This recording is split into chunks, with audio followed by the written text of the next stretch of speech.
Ignite the spark, let it blaze through the night. Build a world where your dreams take flight. Together we stand, hand in hand we sway. Building the future. Good morning. Good morning. Yeah, we can still stay there for 3 more minutes. Yep. Well, it depends on which host you're on. Yeah, I was just gonna say, you can say it longer, but I see Beth, but I don't see her as a.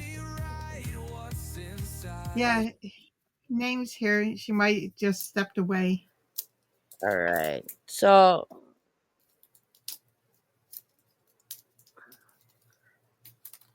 we have a couple minutes.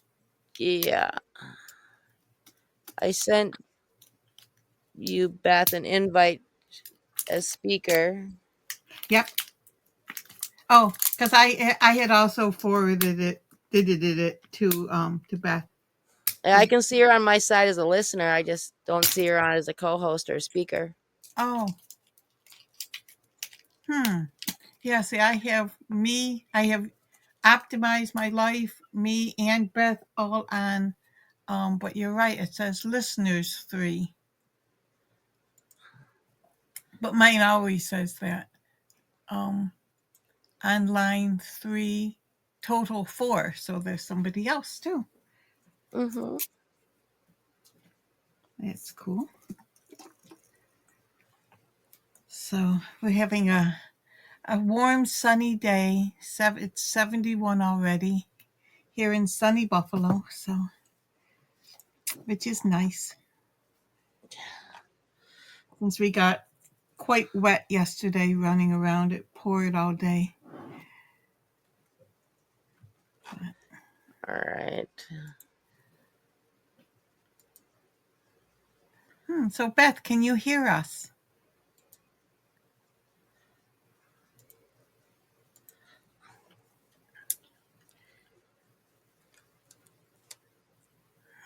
Should we send her another? I just did. You did, okay. When I get quiet, I'm typing. Okay. I can't type and talk at the same time because then I type what I talk. Oh, are we in? You are. Hello. Mary, I just sent you an email too to see if you have time either tonight or Friday to take a look at like the Podbean dashboard and why I don't have one. Yeah, we'll sit down, do a shared screen. Yeah, I can do tonight like at like 7 my time. Give me 1 minute.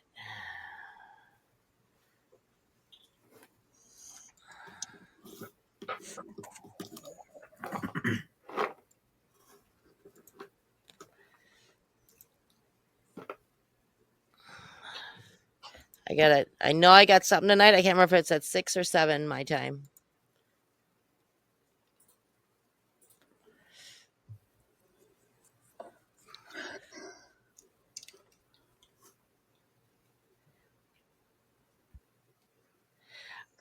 I can't 7, but I can do like a 8:30 your time. I make no promises that I'm coherent. Or we can do it Friday. Let's do it Friday. Friday I can do any time after 1 o'clock my time. Perfect. Yeah, I'm good after the radio show. Okay.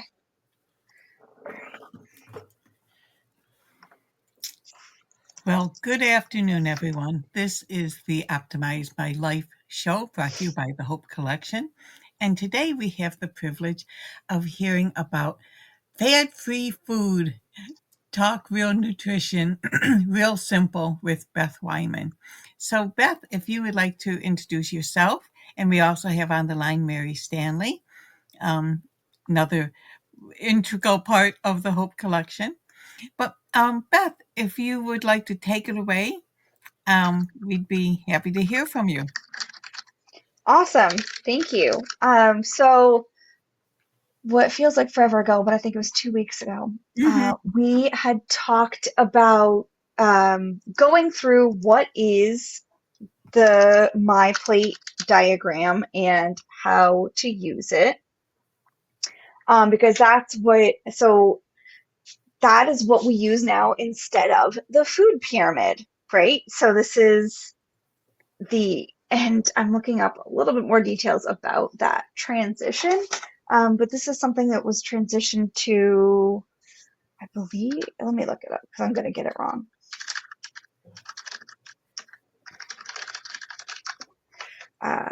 Yep, 2011. I was right. So the USDA switched from the food pyramid to this plate model in 2011. The idea was that it's easier to conceptually understand how to put the foods together and still come out with the same outcome. So it's theoretically a little bit easier to use. And from an educator standpoint, right, when I'm doing nutrition counseling and education around what to eat, how to make healthy choices, a plate model is a lot easier for teaching as well. There's still some nuances to work through, definitely, but you're sitting down to something, right? And knowing what it's supposed to look like in front of you each time you eat is a lot easier than saying, hey, I need you to track how many servings of grains did you have today? And it's like, okay, well, what is a serving and what is a good grain choice? And like, so with this, yes, we can talk about like what are good grain choices or better grain choices, but we don't even have to have the discussion of the serving size piece because the plate is only so big and there's only so much room. And so it's not that serving size is suddenly not important. This is a tool that reduces essentially the mental load on the person looking to change their eating habits, so that you can still get where you want to go with actionable steps, and you're not suddenly trying to like learn a whole new area that is outside of your like current focus. So that was the idea behind switching to the plate model. And if no one's seen it, you can easily see it at myplate.gov. It used to be choosemyplate.gov, but when I just typed that in, it redirected. And I'll put that in the comments down here as well. Myplate.gov. Oh, it put in a space. Autocorrect. Myplate.gov. There we go. And it shows you the plate model. And the general plate model, you can see, has its color coded to help with somebody who might have a lower literacy level. We can say, okay, what kinds of foods go into the red section or the green section or the orange section or the purple section, right? And learn it that way as well, or the blue section too. So on here, half of the plate is fruits and vegetables. A little bit more than a quarter of it are for veggies and a little bit less than a quarter as fruits. Why? Because the general recommendation is about 2 servings of fruits a day and about 3 servings of vegetables a day. So if you're doing your plates this way, you're probably going to end up somewhere around there. That's all. And then you can see that there's a little bit more than a quarter of it is for grains and a little bit less than a quarter of it is for proteins. And so if you think back to the pyramid, the 6 to 8 servings a day, it's going to be more than the servings that are needed for protein. So it's made into a little bit bigger section than the protein section. So again, looking at how a plate is divided up, instead of thinking through number of servings, you can look at your plate, and go from there. Dairy is off to the side. When I'm teaching to the plate method, I typically put dairy in with the protein section, depending on who I'm talking to and where it fits in for them. But it is an additional protein source. It does also have carbohydrates, so it's not a grain or a fruit, but it is a food that also has carbohydrates.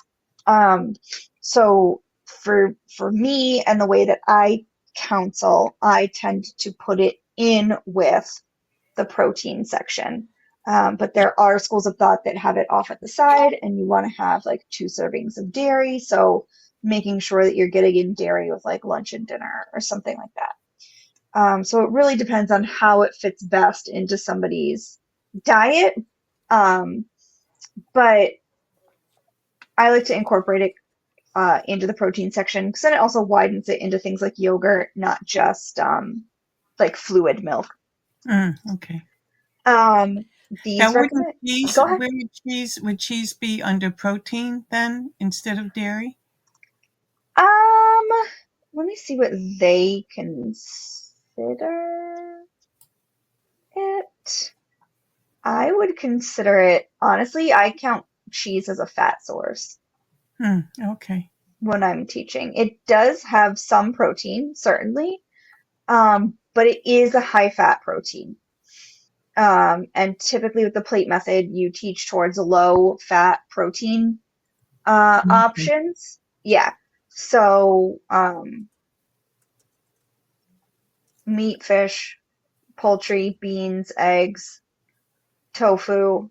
They do include nuts and seeds. Let's see where they put it. If I click on It's a dairy. really neat site. Yeah. Oh yeah. It's great. Yep. So they put cheese in the dairy group. Yeah. But it is a protein option as well, right? Which is why typically like I count it as a high fat protein if you're using a regular full fat cheese, which in my world, like I'd rather you just have a small amount of full fat cheese than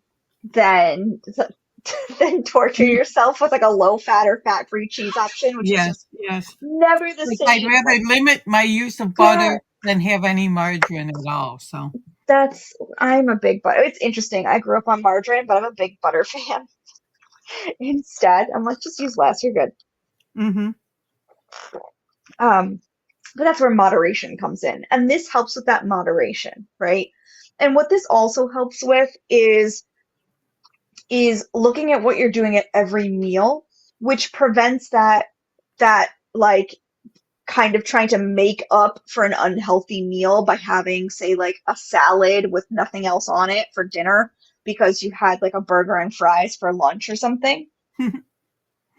So, which I really enjoy. I'm like, you can't, that's not how it works. You don't get to like, I think back to like Weight Watchers, and I remember like you could like save up your points and then like have a big splurge. And I'm like, you can't, it's not realistic. It's really, really unhealthy eating habits to go about things that way. So I like this looks at, okay, what does each plate need to look like? Okay, I'm having a burger. What does that look like? I've got my protein. My bun would be my grain product. And then, cool, that only covers half my plate. What else do I need? It's like, well, French fries, technically you could count potatoes as a starchy vegetable, but maybe we've really round it out and include a side salad or some carrot sticks, like, and then suddenly you've rounded out that meal and you don't need to like try to make up for it later. You've made the best with what you've got, or what you're really looking to eat. So the other interesting thing with my plate, and I feel like it's truly an underutilized online resource, is that they do have recipes in the My Plate kitchen. So there are healthy recipe ideas. It'll tell you how much it costs. So if you're looking for something super budget friendly, I'm just opened it. There are 500 different recipes Mm, at that very low budget end, so the cheapest meals. And as food gets more expensive, this is a great resource to have of knowing where you can get um, some healthy recipe options that aren't going to break the bank. And also, honestly, they're not complicated, um, which is the other really great piece of it as well. Is that you don't have to be a chef to use the recipes. They're pretty straightforward. yes, Um, and and different. yeah, there's I all like kinds. how, directions, wash hands with soap and water before you even start touching your food. Listen, it's very basic because everybody's Yeah. coming in with something different. So, and then um let me see where it lives now. They do have it broken down for different what they call like life stages. So like infants, toddlers, preschoolers, kids, teens, young adults, adults, older adults, and then also families. Which is cool. They used to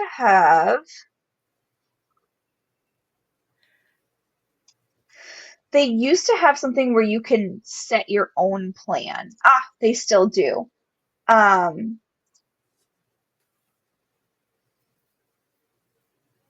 how did I get here though? Is there like an easy way? More key topics? No, that's home. So where I went to get here is I went to resources for anybody that's like following along on their phone or the computer. Mhm. I went to resources and then what's on my plate and then scrolled down and clicked um, my plate plan and then get your plan. I'm going to put the link in here as well into the notes. So it's myplate.gov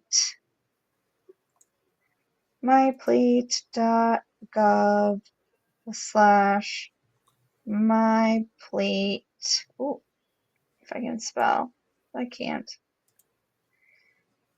Dash plan. And what that will bring up is a calculator for you to look at what you personally need, still kind of general, um, in a day. So they calculate, I'll walk through it for myself, right? So it's asking like what language I want it in, how old I am, as well as my sex. So this is not gender, right? Gender is a social construct, but sex is how you were born. And for anybody that's on like hormone therapies, you would select what your hormones currently align with, because that does change how you use the nutrients and what your body does with it and what your metabolism is like. So age, sex, I am not pregnant or breastfeeding. So we've got that in there. And then you enter your current height and weight. And then it tells me that I am overweight, which is always cool. Not really. Whatever. And then it asks your physical activity. So these are all key points that go into calculating somebody's just general needs, right? And then I can look at my food plan, right? And it gave me a 2,000 calorie food plan. And this is looking at just maintenance, right? This is not telling you how to lose weight or anything like that. This is just showing you how to eat to maintain your current body in a healthy fashion. And so it's still general. There's nothing in here about like food preferences, other disease states, just height, weight, age, sex, and activity level. And so it tells me that I should have 2 cups of fruit, 2.5 cups of veggies, 5.5 ounces of protein, 3 cups of dairy, and 6 ounces of grain every day. And for anybody that's like, oh my God, 5.5 ounces of protein is so low, I could eat that in one meal.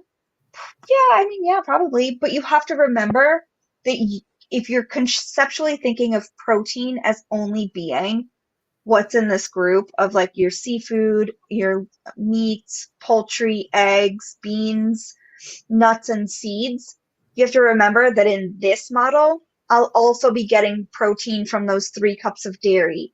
I'm also going to be getting protein from my grain choices. So it's not that all the grams of protein for the day are coming from that protein section. There's kind of a disconnect there with the nomenclature, but I do think still labeling it as protein is like the best option, because it's not always meat either. I remember looking at it the first time I ever did this, and I was like, 5.5 ounces, that's it? Like, that's what I'm going to have for dinner. But it's more than that. It's more, there's protein from dairy. And so I personally don't have this much dairy. So I end up with more protein to make up for it. But that's the more nuanced answer. And myplate.gov provides generalized guidance based on dietary guidelines for Americans, which is such an excellent resource for general guidance. So that's where you can find, if you really wanted to dive into like, why are these recommendations there? You could do the heavy reading of the dietary guidelines for Americans, or recognize that it has already been distilled for you into something actionable by nutrition professionals. And that's what you're looking at on this website, is like the user experience, user interface of dietary guidelines for Americans. And then I can download this, I can print it. They have an app for your phone even. Yep, there's an app on your phone that you can use. There also used to be, they may have done away with this part of it as just technology has changed. Oh yeah, so if I download it, it gives me like a written tracker for the day that I can use. And so it depends on what you like, right? And if you even want to track yourself, or you just want to do it by plate. So, and it's telling me I should be more active. Which is always my own personal struggle. But this is a good idea to, if you're somebody who's really just starting out with paying attention to what you're eating and what you're putting in your body. This is an excellent starting place, and can really open you up to like, oh, I don't eat a lot of vegetables. Well, what counts as a vegetable? What do I like? What can I start to incorporate?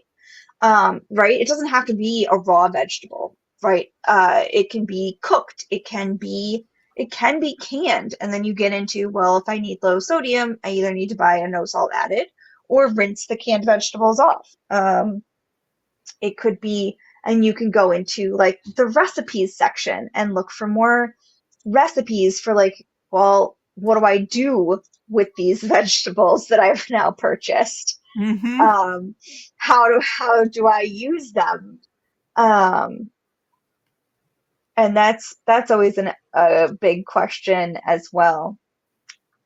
Right? Like, what do I do with it? Or I've had some clients who will like join a CSA. So with like a local farmer, and then they get produce every week or however often it is, and it opens them up to new things that they wouldn't normally pick up at the grocery store, and kind of forces them to try it out. And see what it's like. And so then sometimes I get these pictures and it's like, well, I have no idea what this vegetable even is. Yeah, at the grocery store, there's really some, in the last 10, 20 years, things that I've never seen. And it's so wonderful to try new things. At least for me. I know that that's not the case for everybody, and sometimes having those safety foods is also important. And again, that's where it becomes very individualized, and MyPlate keeps it general. That's the whole point, was to make something that is easily accessible and able to be utilized by a wide area of people.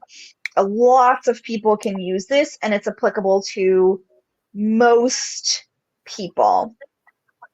It's not getting into specifics at all beyond just the basic formulas for calories and honestly, it's general macronutrient breakdown. You're just not looking at it as macronutrients. You're looking at it as food groups, which is much more actionable, right? If I went and I told you like, hey, you need 250 grams of carbohydrates every day. Mm-hmm. It's like, okay, but what does that look like? Yeah.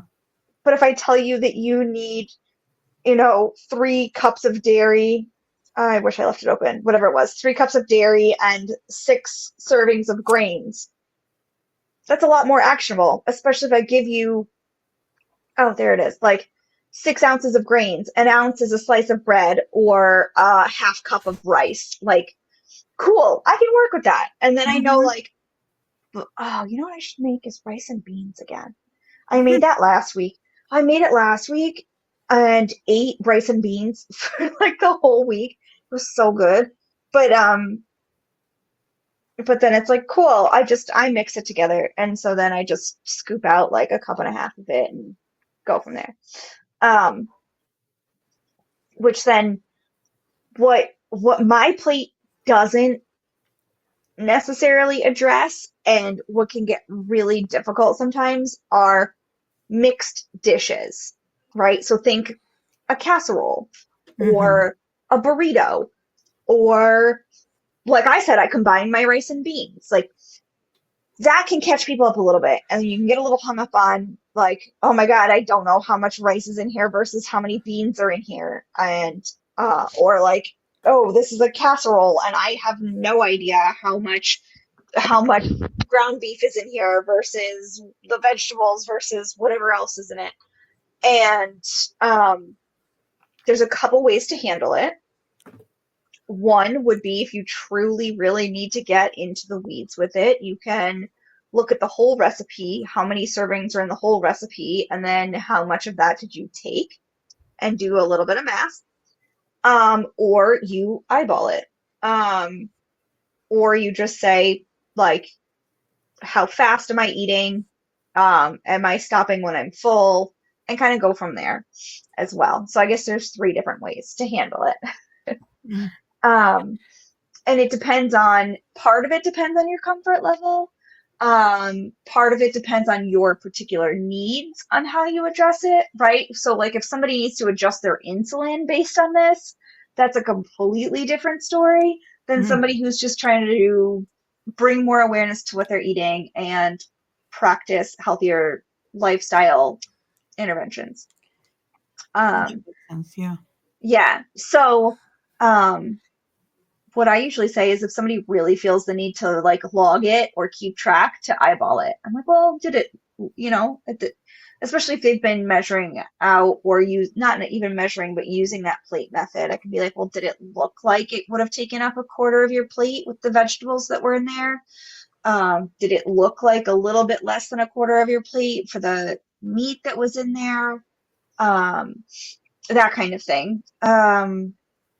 And just eyeball it. The good thing with food, right? And we're still very generally speaking, we're not talking about specific disease states, just general healthy eating, is that your body is looking at it as an average over the course of time. So if you're over on one thing one day, but then under on the same thing the next day, and then right in the middle the 3rd day and the 4th day, like it all comes together and like averages out, and you're good to go. Right. There's obviously certain situations where that is definitely not the case, but again, like, this is just general healthy eating. Things like carbohydrate management with insulin-dependent diabetes, whether it's type 1 or type 2, that is completely different, and it does matter meal to meal. Or things like heart failure, it does matter day to day, especially with like fluid and salt intake. But for the most part, beyond that, you're looking at an average over the course of time. which is why when I was doing individual counseling, I never just looked at a 24-hour recall for a variety of reasons, but I was like, I need at least 3 days of what you ate so that I can see on average how things are going, and really get like a full picture. Um, yeah, so, and You my brought plate, up something, go ahead.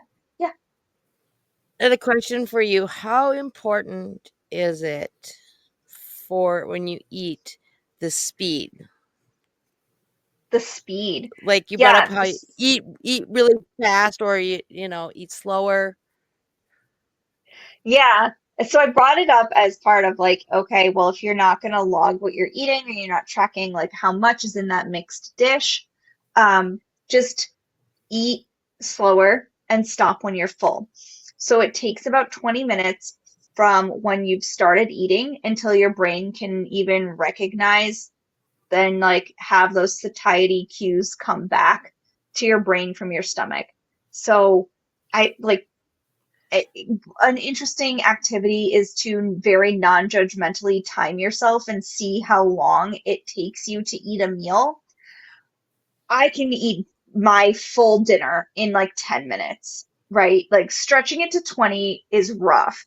Um, but it's an excellent practice. What the other piece that you can do is serve yourself what looks like an appropriate serving size, eat it, and then wait that full 20 minutes from when you started before you go for more, right? Otherwise, this is how, like, think about Thanksgiving, where you just keep going and then suddenly you like have to undo your pants because you're so full. Um, it's you can certainly get there and overeat before you even recognize that you are full. Um, so going a little bit slower and taking your time. Part of this too, one of the techniques for slowing down is to, and some people might say like chew 20 times or chew until it feels like mush, like whatever works for you. But digestion starts in your mouth.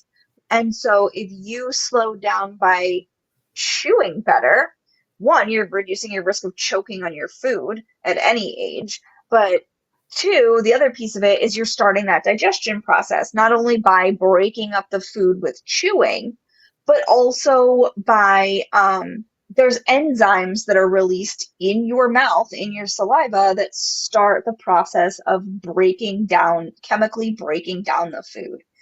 This is why, like, if you leave like a cracker in your mouth, it will start to dissolve and break down, and the it'll actually end up tasting sweeter Yeah. because the carbohydrates are being broken down into the sugar components by the enzymes in your mouth.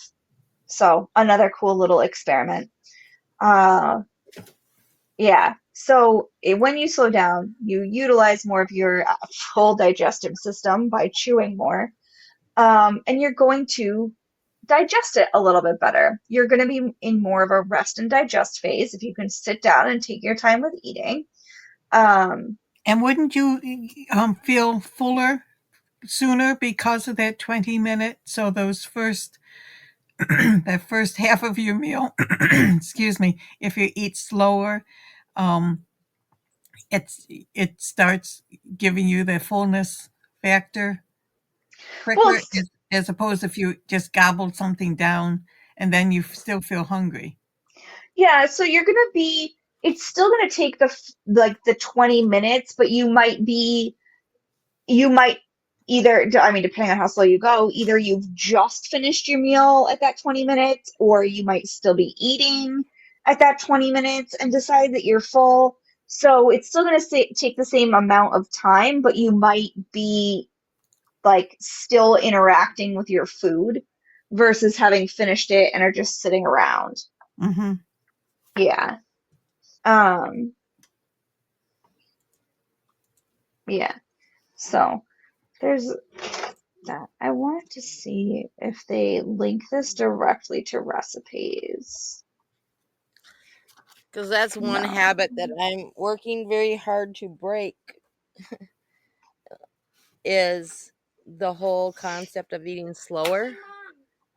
Yes, honey. We're going to the gas station. Okay. Okay, thank you. My daughter's taking a trip to the gas station. Oh, that sounds excellent. You know, in the military, you get used to eating fast. Yep. And so now that we're not there, Yeah, I'm you have to learning to eat slow. retrain yourself. Yeah. Yeah. It just feels like to me sometimes eating's a waste of time. I'm wasting time that could be doing something constructive. Well, eating is constructive. You It's need funny, to eat. my brother-in-law is one of 12 kids in their family, if you can imagine. And he said growing up that he had to relearn eating habits because it was like grab first and, eat first or somebody else would take it off your plate type things. He is, I can't remember how many brothers, tens, hundreds, no, but, and so when we were out to dinner one time, he said, he had to learn to eat slower and pace himself and not think that he had to eat fast or he wouldn't get any, grab fast, Yeah, which was absolutely. quite funny. Yeah, and it's essentially like anybody who's been in that kind of resource scarce environment where like, oh, if I don't take it and eat it now, it's not going to be there later. It Mm-hmm. changes how you interact with the food. And if you're in essentially like a safe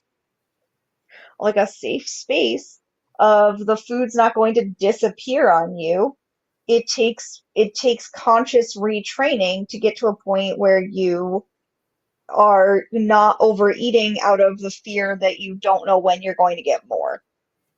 Yeah. Or that in the case of multiple siblings, it's going to disappear even off of your plate. You never know.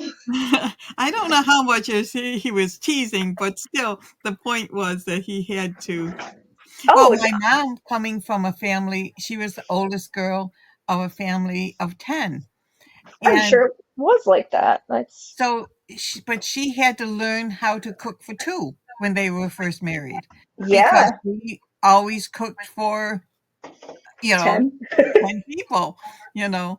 Um, and so, it's just those with us, we had to Ron loves corn on the cob, and this time of year, we have but his dietitian had told him that corn is not a vegetable, it's a starch. And then with butter and salt, so instead of buying 6 ears of corn and eating them, we buy 2 ears of corn. We cut Yeah. them in half so that he gets 3 pieces to my 1. But, I mean, things like that we just had to, make changes of that. Yeah. And there's always a way to work it in, almost always. It's usually about how much, right? Like with the corn, and you can certainly still have it. And corn is a great source of fiber and magnesium, but yeah, it changes your blood sugar just like bread would. That's how your body sees it. Yes. So We can yeah. still have it, but we limit. Oh yeah, We limit. exactly. It's that moderation Mhm. that is somehow so very difficult.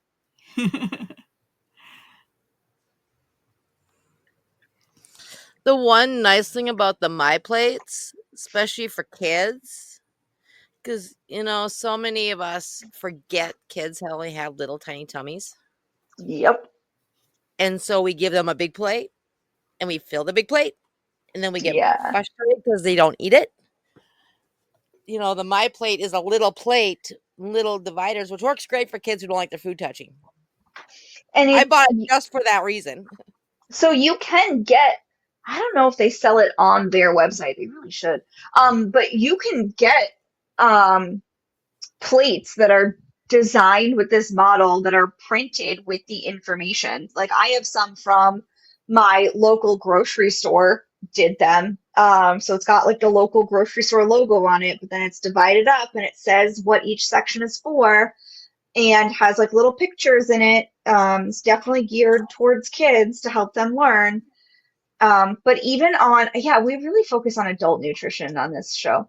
But like I was saying, they've got um, sections on here for different life stages. So what did I just pull up? Preschoolers, right? You can do a My Plate plan for preschoolers. So, and this is not saying that like, oh, my kid needs a diet, right? It's just saying I want to learn more about what my kid needs and what would be considered um, healthy for that kid.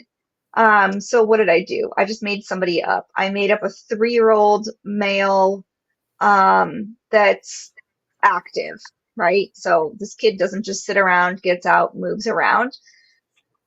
They need 1,400 calories a day.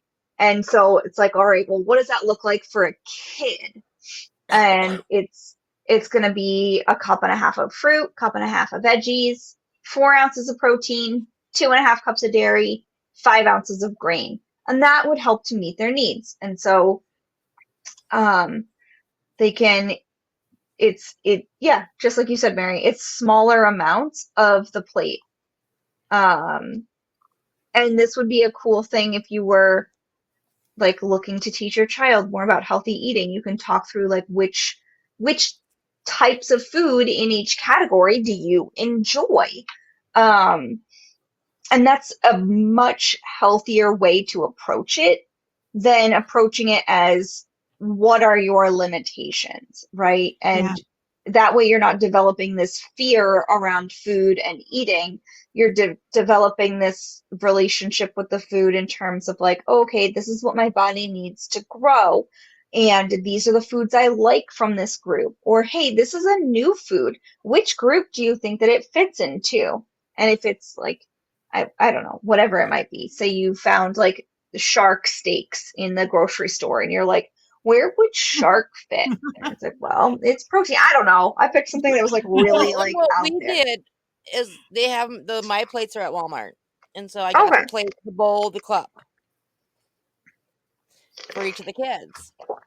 And so I let them. We take it to the store. Every time we go grocery shopping, they take it with. So they get to each pick out a meal that we're going to eat for the week. And so they had to figure out everything to make for that meal that fits in that plate. That's great. Yeah. And if it didn't fit in that plate, they couldn't get it. So it saved me money on groceries. Oh, interesting. Yeah. And then it also brings up conversations with like kid-friendly mixed dishes. It's like, well, where does pizza fit? And so then you talk about like the different parts of the pizza. And it's like, well, the crust is a grain, and you're not really using enough sauce to count it as a vegetable. And the cheese is technically protein, but like, how much are you really using? So then, what else do we need to do to fill up your plate so that you've got everything your body needs to be healthy? And looking at it that way. So there are definitely healthy ways to use this and then use it to interact with like children to build a healthy relationship with food.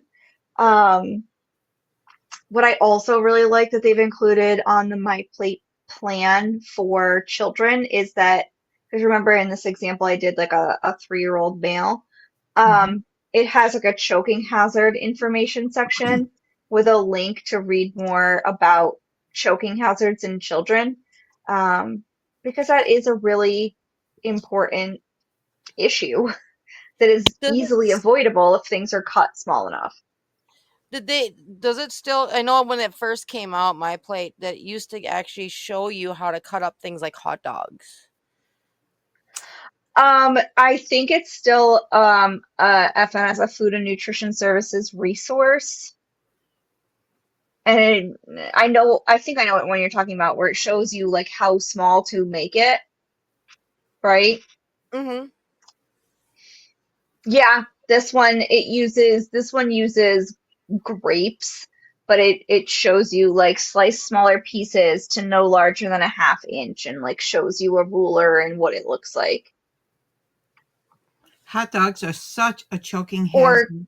yeah, cut tube-shaped foods into smaller pieces, and it shows how to like cut them into short strips instead of cutting them into round pieces. Which was completely different from me for me because I remember getting my hot dogs cut up into circles, right? You just go down the line like you're cutting up Sure. a cucumber. Um, and so what this is it looks like they took the hot dog and cut it into like strips, right? Like how I would cut a Yeah. carrot into carrot sticks, but they're hot dog sticks. Yeah, we always made octopuses. Yeah, that works. Yes. Yes. So they had the handle and the legs were what they ate so they could dip it into the ketchup. That's awesome.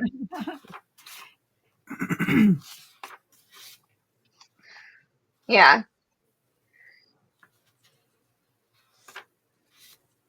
But and that's the big thing what we need to start really working on with kids is, a lot of parents, they do all the meal planning. They do all the and they're so restrictive on what they can and can't eat for kids, but they don't teach them and incorporate them into it. So they don't know how to eat healthy. It's I don't know if it's always optional, and I think it probably varies state by state with the education system. But it can be incorporated into like health class, right? Which even at young ages, they are incorporating some sort of like health curriculum. So I know in our school district, it's they have units where they've talked about like teeth brushing, and they do have ones where they do talk about healthy eating and my plate. So I think it depends on where you are.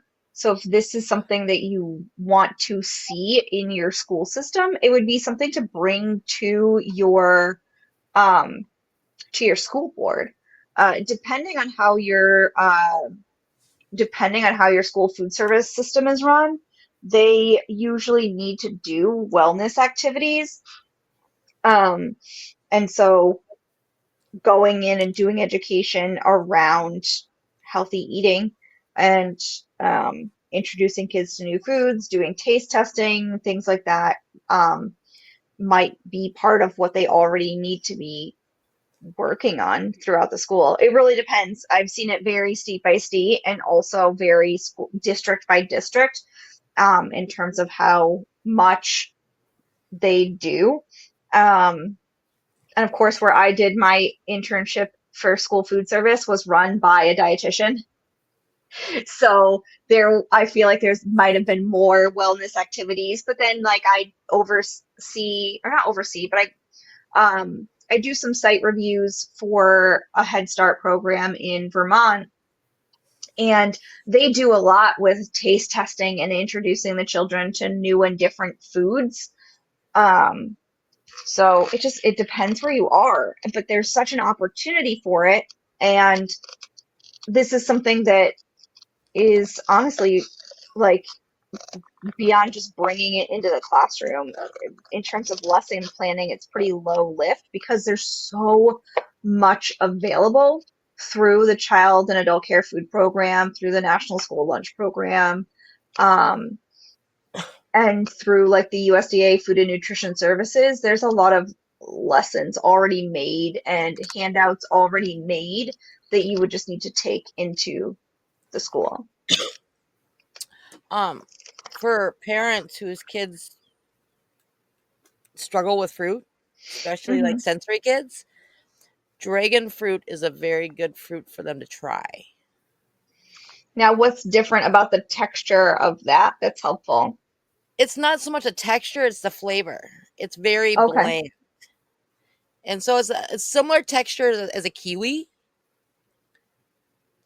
Okay. So, but it's a very I don't care for it, but my daughter loves it because it's a blander fruit, and it tastes. No matter what dragon fruit you get, it's very similar in taste. Oh, like ripeness doesn't really change it? Is that No, okay?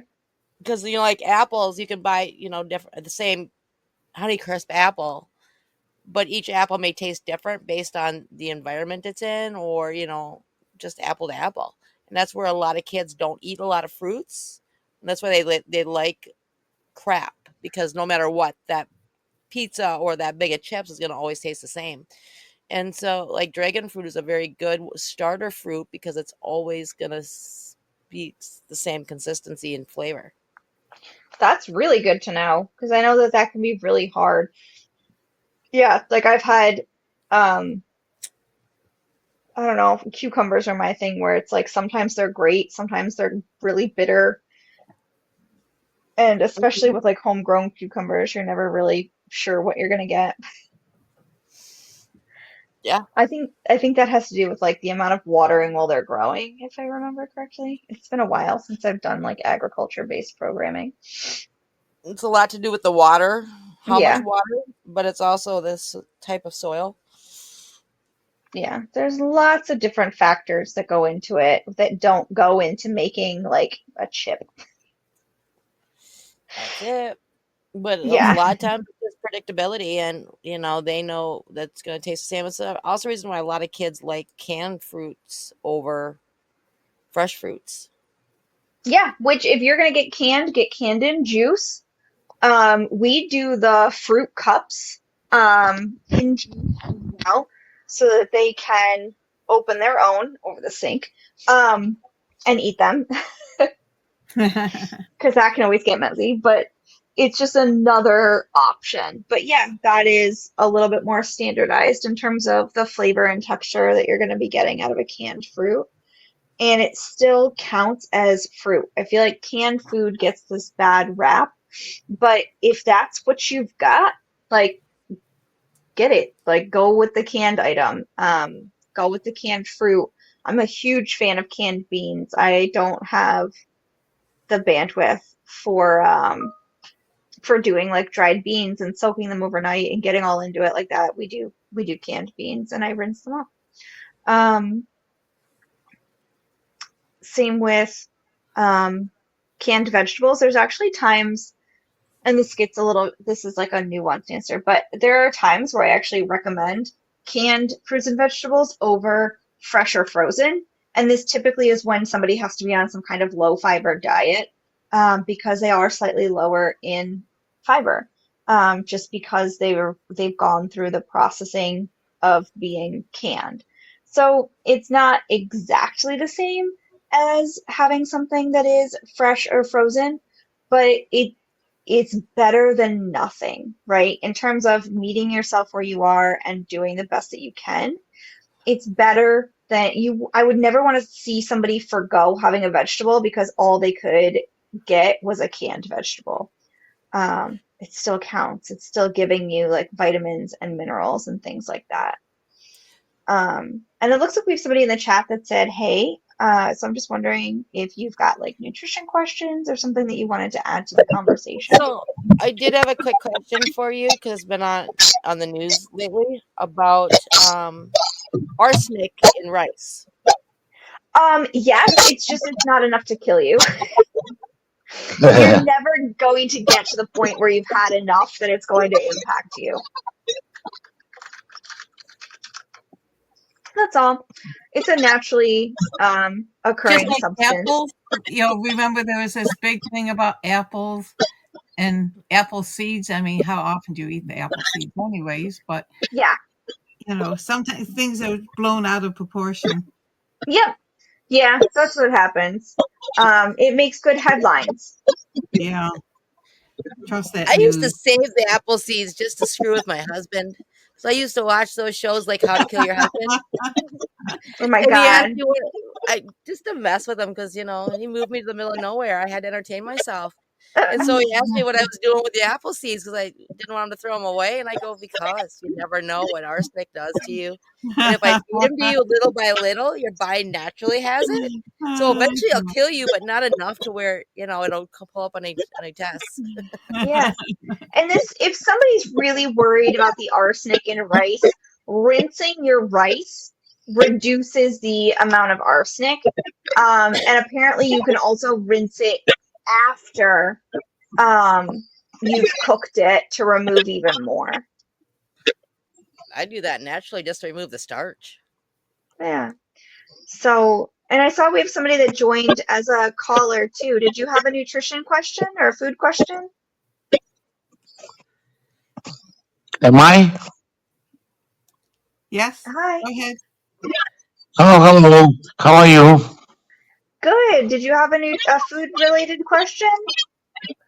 I'm usually eating pork fat, salted, so I have no problem with the food. Okay. Great. Well, thanks for joining us. You're welcome. Yeah. Well, the topic is nutrition. Yes, you are correct. Okay.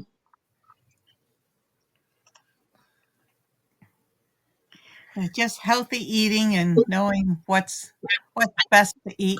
You know, when you talked about the plate, the size of the plate too, I've been Yeah.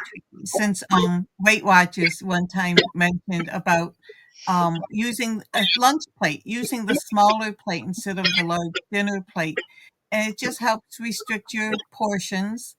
You know, it's just a mindset. So with my plate, that's based on a 9-inch plate, right? And so your dinner plates that you like your not paper plates, but like regular dinnerware are Mm-hmm. usually larger than 9 inches. Yes. And then your salad plates are typically smaller than 9 inches. So you're kind of at this impasse of like what is the right size to use. And what what we sometimes do is we have paper plates in our house, and I look for like a 9-inch size or a 10-inch size paper plate, because if you do the 10-inch size, you're just using the inner circle of the plate and you're at a 9-inch plate size. So it's, I don't know, some people might argue that, well, now you're using disposable dinnerware and you're filling landfills, and I'm like, pick your poison. I cannot make everybody happy. No, you cannot. Yeah, but like I think my dinner plates are 11 or 12 inches, and like my salad plates are definitely this picture I looked up. 8. That's closer. That's definitely closer if your salad plate is 8. Yeah. So Are you from America, ladies? okay. Yeah, and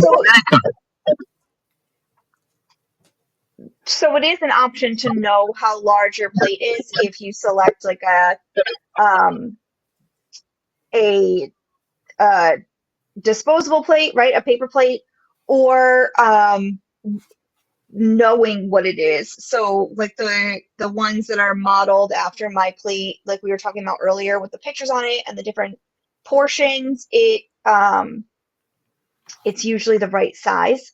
Or like the kid one is going to be smaller. Like Mary was saying, if you give a kid even a 9-inch plate and fill it up, it's going to be too much food.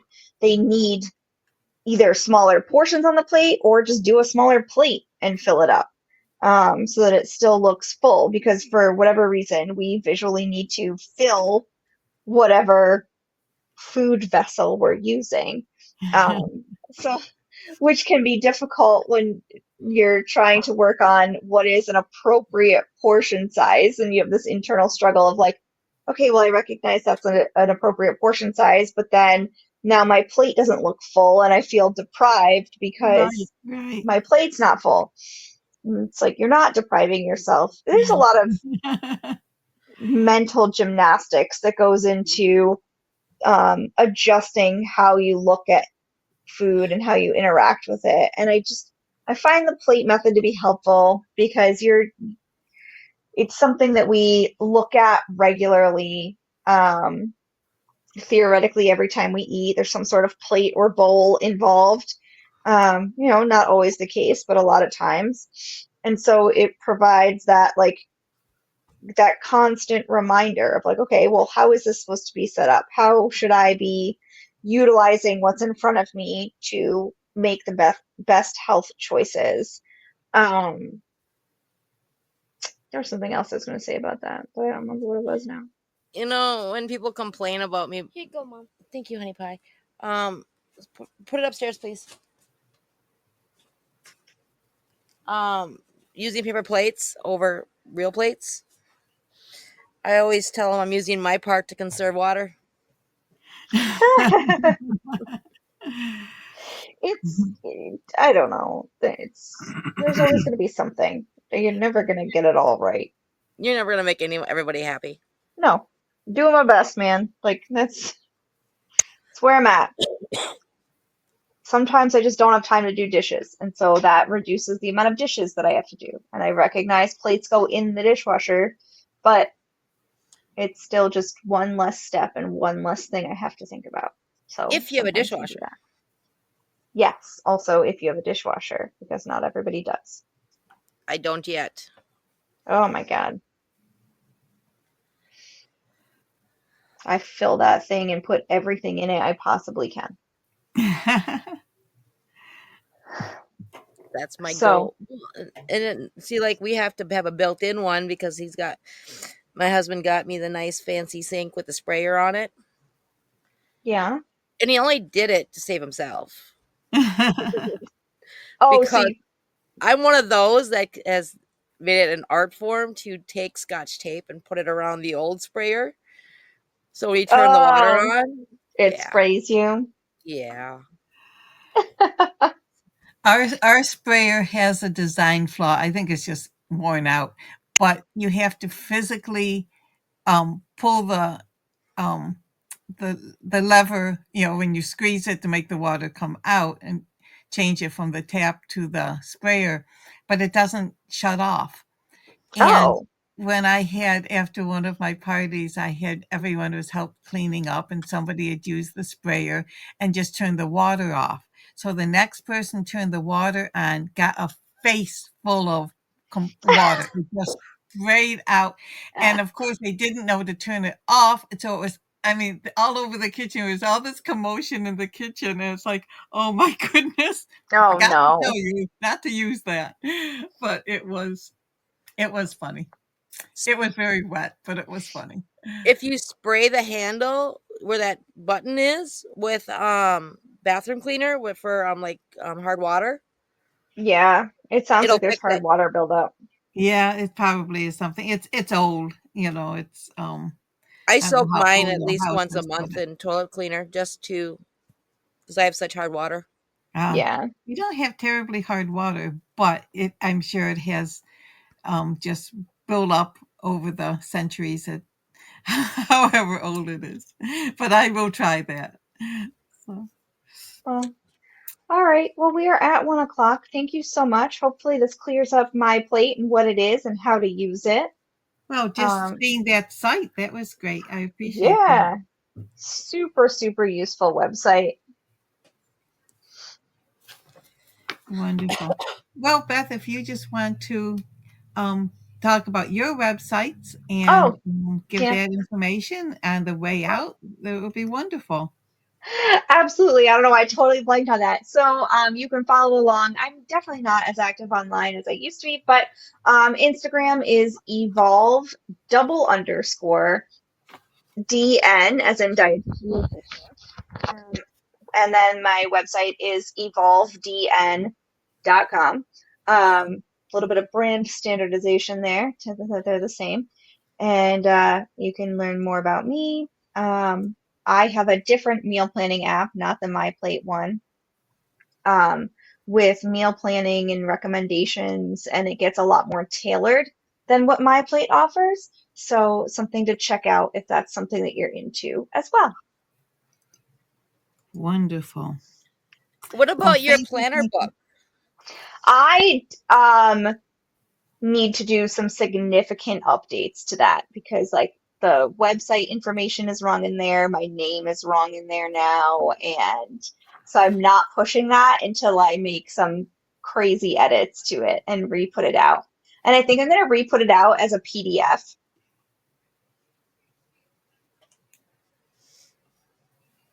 I'd do it as both. Or both. Yeah. When you're ready to do it, let me know and I'll help you. Okay. Thank you. Yeah. Wonderful. Well, thanks, gals. And Thank I'm glad you. we had a visitor to the show too. So, and thank you to Johnny Kifford. Well, everyone, have a wonderful, wonderful afternoon, and we will look forward to next Wednesday to get more information from Beth that we can just make ourselves healthier and appreciate you. So, with that, I'll say goodbye for today, and we'll catch up on the next show. Have a good day. Have a Bye. good night. We'll see you guys next week. Okay, bye bye.